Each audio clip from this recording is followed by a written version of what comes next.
Okay, so here we are. We're in chapter 11. We are doing the muscles. Before we get into chapter 11, please remember to go over your bones and your corresponding markings because that will help you immensely with understanding the muscle attachment points.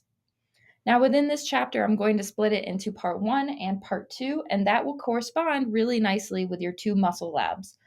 Part 1 will correspond with lab 5, part 2 will go with lab 6. All right.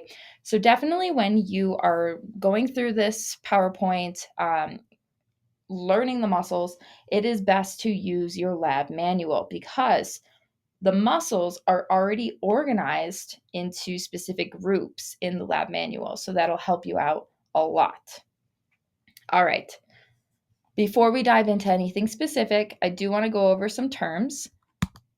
All right. So again, all of the muscles are going to be grouped by function and location, and that's already done for you in your lab manual. So definitely take advantage of that. For each muscle, you need to know their name and description, meaning, which group they belong to.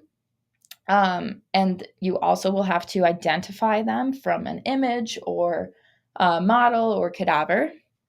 You'll need to know the insertion and origin. Origin and insertions are the attachment points. So this is where the muscle actually attaches to the skeletal system. The origin is going to be where the muscle attaches but doesn't move. And the insertion is where it attaches. And then when the muscle contracts, the body will move at the insertion. All right. Now, once you have contraction of the muscle and the insertion point, kind of moves and pulls on the skeletal system, an action is presented. The actions are going to correspond with the movements that we talked about when going over synovial joints. So you also need to know what type of action the muscle is producing, whether that be flexing or extending, abducting, adducting, all of these things. There's typically a joint involved. So it'll say flexing at the elbow or flexing at the hip, okay? Extending at the knee. So there's things that, get a little bit specific there with the joints and understanding the actions. But all of that, again, is laid out for you in your lab manual. You also need to know the innervation, and this is really just looking at the major nerve that's actually going to stimulate the muscle to contract and produce that action. So, all of these things, the name, the groupings, the origin, insertion, action, and innervation, have already been organized for you in the lab manual. So, again, really beneficial to have that with you as you're going through this, and you can make little notes for yourself if you need to in the lab manual. All right. So we will need to know all of this information for each muscle. And in lab 5, there are a total of 49 muscles. So these are what the muscle charts, muscle grouping boxes look like in your lab manual. I've just kind of put them at the first few slides of your PowerPoint in case you need. I'll flip through them or just toggle through them pretty slowly. So if you need to take screenshots, you can, but there'll also be a PDF available to you in the supplemental materials folder. My advice to you is to go in your lab manual, and once you get to the first box, it'll be this one here, splenus, all right? Put a 1 next to that box. That'll be muscle number 1. On the next box, 2, 3, 4, and so on and so forth until you get a total of 49 muscles for lab 5. Okay? That way, you'll have all of your muscles numbered, and that will correspond with a PDF that I have of different images that are also numbered corresponding to the charts in your lab manual. So it'll help you just kind of study and organize because that PDF, none of those images are actually labeled. They just have numbers next to them. So you have to go in and put the numbers next to your muscle names in the charts.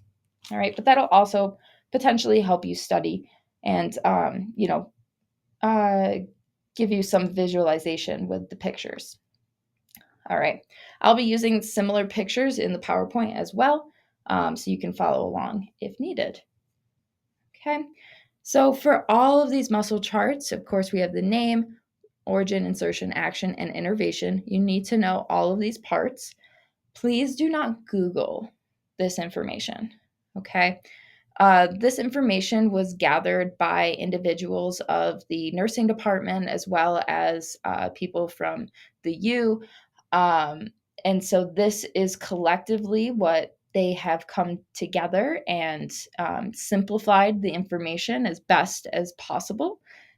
So if you Google this information, you will get more content, maybe varying content that won't actually be necessary for you to learn. So please stick to this chart because this is what is essential for you to learn for both lab 5 and lab 6.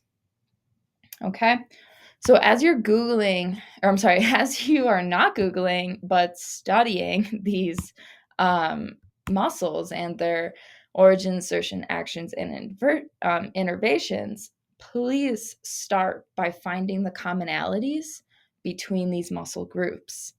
Okay, there's usually something that's similar between the groups, and that is where you can start, right? So they're already grouped for you, they're already organized, and then you can find the commonality.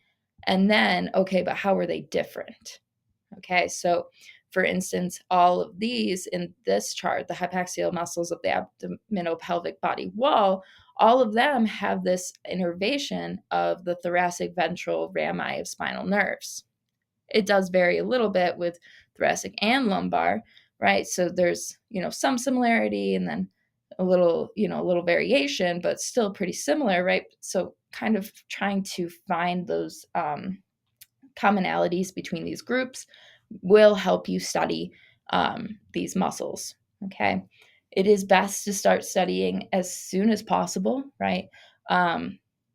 However that may be, we'll go over some tips and tricks in lecture as well, but this is a good place to start by going over these charts, associating them with the images provided, and just kind of hearing what all of these terms actually mean, so that maybe you can make sense of it yourself, put it into your own words, and that could be a great start for you to start studying.